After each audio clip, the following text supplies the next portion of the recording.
Mike and Wendell were inside the small living room. Mike held a bottle of Miller Lite and leaned against the door jamb to the kitchen. He wore chocolate slacks, brown wingtips, and a silk rep tie that picked up the royal blue in his dress shirt. Game was lying on the couch, his head propped up by pillows, his legs hanging out of sight over the far edge. He wore his hair shaved on the sides with an elevated flat top. He didn't wear a shirt and had a bandage on his left shoulder. He wore baggy jeans cinched below his waist with a thick black belt.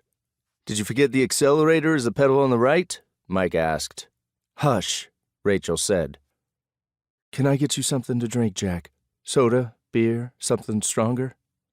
"A Diet Coke would be great if you have it, thanks." "Hi, I'm Jack." I put out my hand, and Wendell surprised me by sitting up and looking me in the eyes as we shook. He said, "What up? I'm Game." "Nice to meet you, Game. I like the way you run the point. Saw you dish 12 assists against Crenshaw last season." "Thanks, man. Just finding the open man like Coach Sherwood taught us." "How bad's your shoulder?" "Ain't nothing." He waited 2 seconds, then added, "Thanks for asking."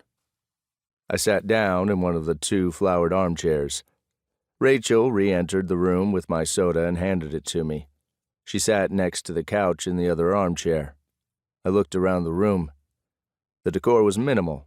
A few large candles, souvenirs from not very distant locales, and 3 photos of boys on the shelves.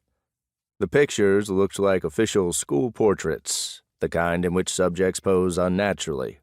One was of Wendell. "What did you find at the park?" she asked. "Forgive me for not getting to know you better before I start badgering you. It's been a rough day." "You think it rough. I the one got hit," Game said. "English, Wendell? Is that what you teach him in that class of yours?" she asked, turning to Mike. He opened his mouth to respond, but rethought whatever he was about to say. He gestured with his hand for me to follow him, and we walked through the kitchen and into the backyard. Mike had been best man when I'd married Jamie, my late wife, and I'd been there for him when his father died and when a drunk driver killed his sister.